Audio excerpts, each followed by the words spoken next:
Hi, welcome to this edition of the Iron Horse News video magazine. I'm Donald Tallman, the Executive Director of the Colorado Railroad Museum.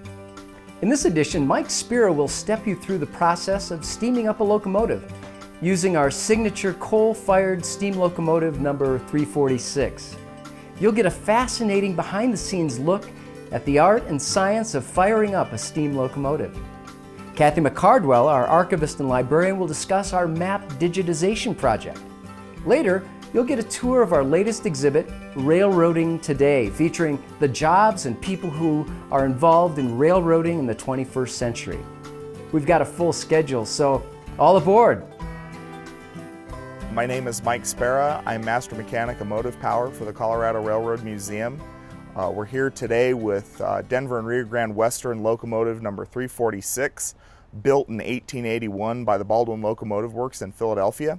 She's one of 3 remaining C19 locomotives, C standing for consolidation, which means it has a 280 wheel arrangement, and 19 being she has 19,000 pounds of tractive effort. So today we're going to be firing up 346 and getting it ready for one of our special events.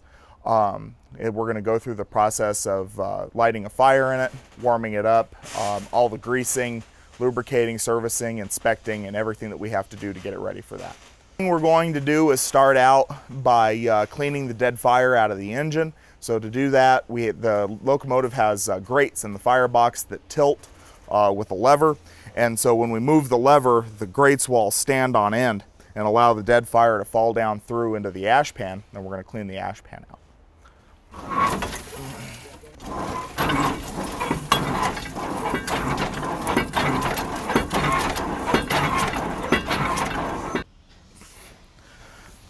What I was doing there was centering up the grates back in the firebox so they're level, so we can start adding wood to get a nice bed of coal started.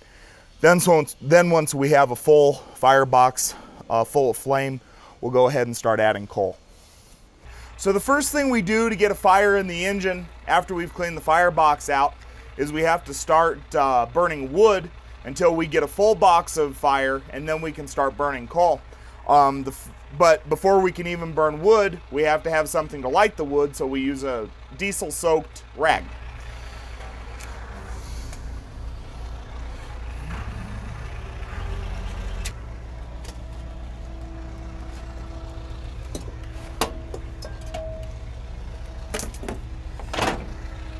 And that's it. We start out with kindling. As the fire gets larger, we'll start burning larger pieces of wood until eventually we have a full firebox full of flame, and then we'll start adding coal. So one of the most important things to a steam locomotive is lubrication. And so along with getting a fire started in the locomotive to start heating the water, you also want to go around and perform the various lubrication things that you need to do, and at the same time you're doing that, you're also doing an inspection. You're looking for pins out of things, bolts backing out, nuts loose. Locomotives have a lot of vibration going through them, and they're very rough service. So just by sheer virtue of going down the track, they're always trying to take themselves apart. The way the old saying goes, it's a drop of oil on the machinery is worth a whole can on the ground. So what they mean by that is oil's very expensive.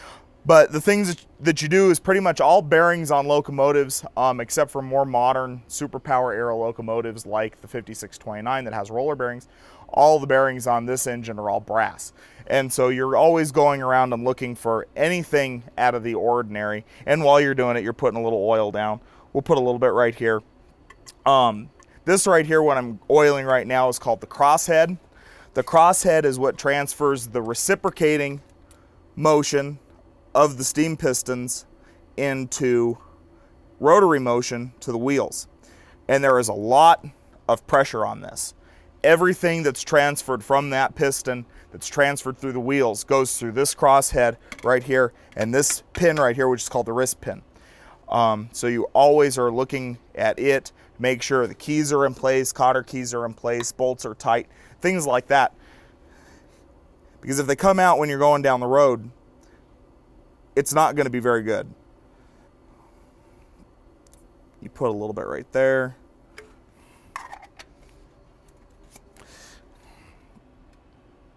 little more right there. You're also getting in, the reason for the long spout is there's a lot of places that you have to lubricate that are recessed inside the engine frame. This locomotive has what they call Stephenson valve gear. It was invented by George Stephenson in the 1860s, and all the valve gear resides inside between the wheels. You can't actually see it. So to lubricate it, along with the long spout, you have to have long arms and get in there and there's about 12 lubrication points inside the locomotive frame.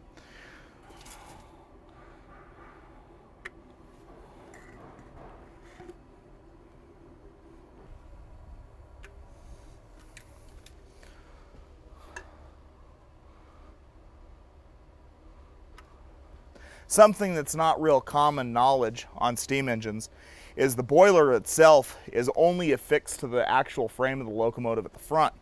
They're left more or less mobile at the back, because as the boiler heats up and it expands towards the rear of the locomotive. So the only place it's actually affixed is up front at the smoke box. So back here, what you have here is what they call furnace bearers. And that's this link right here. And what this link does is it's a more or less semi-permanent link between the rear of the frame and the boiler. All it pretty much prevents is if the engine would ever have rolled over, it would keep the boiler on top of the frame.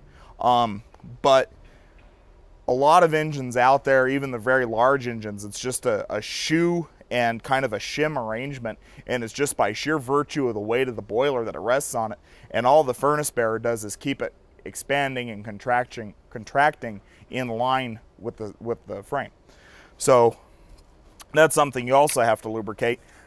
It's almost imperceptible how much they move when they're doing it, but they do move. 346 grows on average about 3/8 to 1/2 inch, where some locomotives will be more upwards towards 3/4 inch.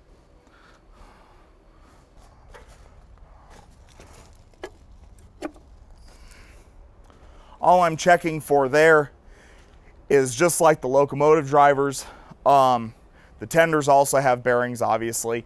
And so inside underneath the journal, which is the end of the axle that's polished, that the bearing half sits on, there's a pad that looks like it's wrapped with shag carpet, and it sits down in a bath of oil. And as that axle rotates, it's constantly picking up a film of lubrication.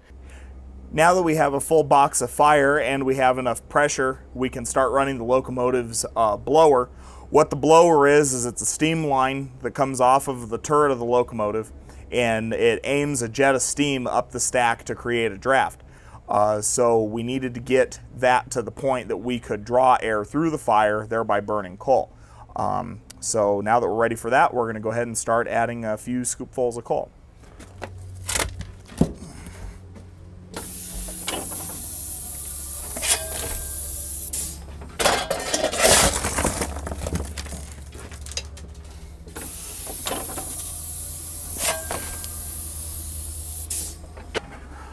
We open up the blower a little bit, create a little more draft to begin burning the coal we just threw in. We still use Colorado coal here at the museum. Our coal comes from the King Coal Mine in Hesperus, Colorado. And we typically, on an average steam up day, will go through around 2 to 3 tons a day. So one of the other things you have to do as far as lubrication goes is you have to refill what's known as the hydrostatic lubricator. And the way a hydrostatic lubricator works is it operates on the principle of oil floats on water. So that's this device right here. Look inside the cab. So what goes on here is this whole portion of the lubricator is full of steam cylinder oil. It's 680 weight oil. The steam comes from the turret through this line right here down into this. This is called the condenser. When it hits that, it momentarily expands and it flashes back to water. What it does from there is it goes down into the same cavity that the oil's in, and the oil and the water exchange places. The oil goes to the top, water goes to the bottom.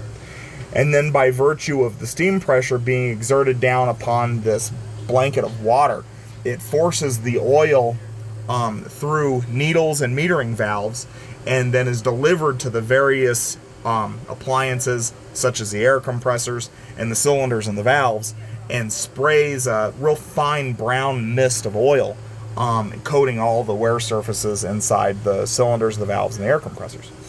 This bullseye right here lubricates the air compressors. These two lubricate the cylinders.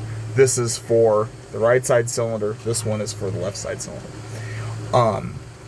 And the reason why you have bullseyes there is when we get the lubricator running, which you'll see in a moment, I don't know if you can see, there's a small needle down in the bottom of the gauge there. And what happens is as you open up this metering valve, a small droplet of oil will build up on the tip of the needle. It'll sort of look like a lava lamp. And when it goes to the top, that's where it is sprayed with steam pressure down these various copper lines to whatever accessory they're lubricating. But to get the whole process started, we used a little bit of oil yesterday, so we're going to have to top it off today. And so what we do is we get in here, and you first have to open the drain and drain off any water that may be in the lubricator.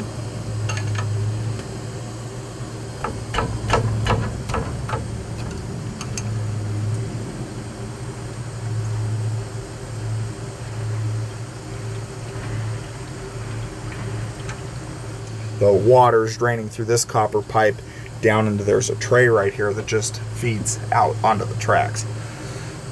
As soon as we see oil start coming out there, we shut it off. So we got oil coming out of there now. So now we shut the valve. Tighten it. So then we reach back here into the oil can shelf and we grab our oil can full of steam cylinder oil, and we just fill it back up.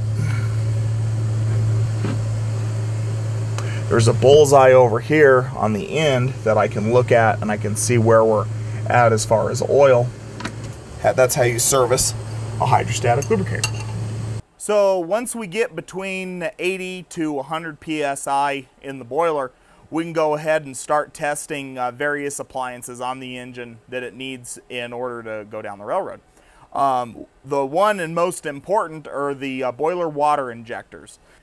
So how we do that is the water comes through this black hose right here, comes up the pipe, and then into the injector. So the way we test the injector, we make sure the steam is onto it from the turret, and then we start by priming it. And you'll see down, there's water coming out of what they call the overflow pipe. And what we're doing right now is cooling the injector off. And then after it's run for a little while, we force it like this.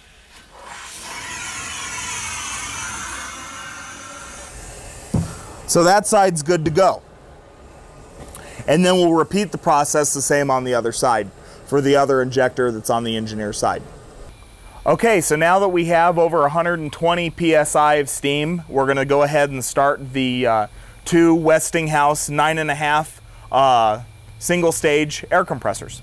So the way we do that is we've turned on the hydrostatic lubricator in the cab that you saw us fill earlier, and now we're going to start the pump slowly, running them slow till they can work all the condensation out and they can warm up, and then we'll open them all the way and start charging the main reservoir for air to be used for things like the air brakes and the firebox door opener and things like that. So.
So now that we have the engine up to operating pressure and the air pumps are on and we've got the air made up in the locomotive, we're going to go ahead and the last thing that we have to do is start the steam-driven turbo generator for the electrical on the locomotive.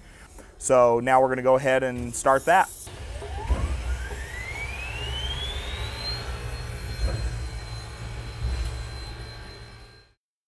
Well, that's it. That's taking an engine pretty much from cold all the way up to operating pressure.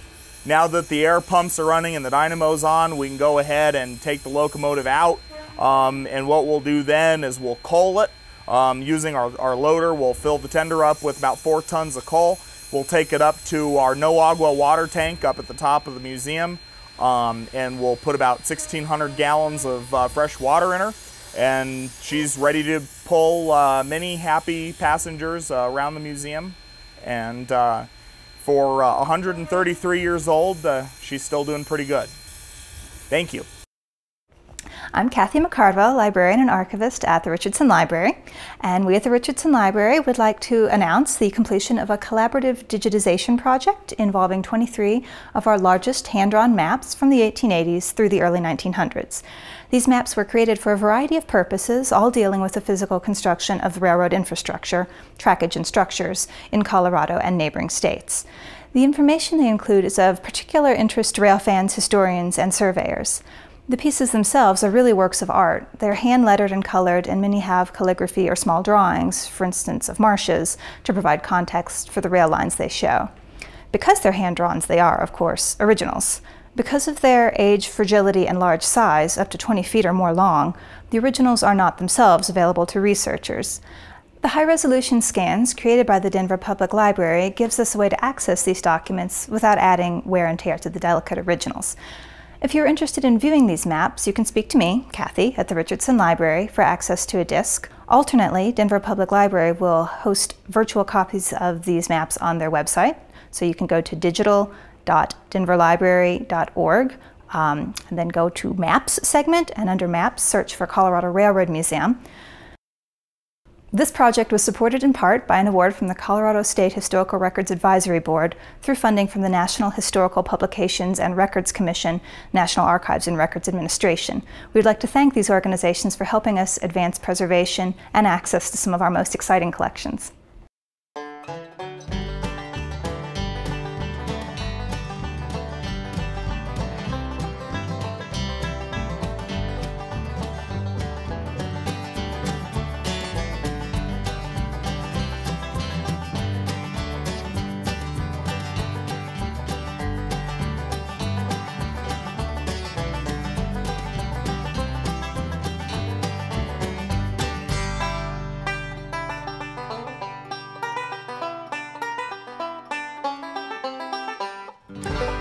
I hope you've enjoyed this segment of the Iron Horse News video magazine.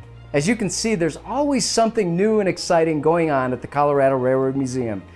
Whether it's exploring our outdoor or indoor exhibits, taking part in our educational programs, attending our many events, or taking a ride on the rails on Saturdays throughout the year. The Colorado Railroad Museum is a great place to lose track of time. We'll see you next time.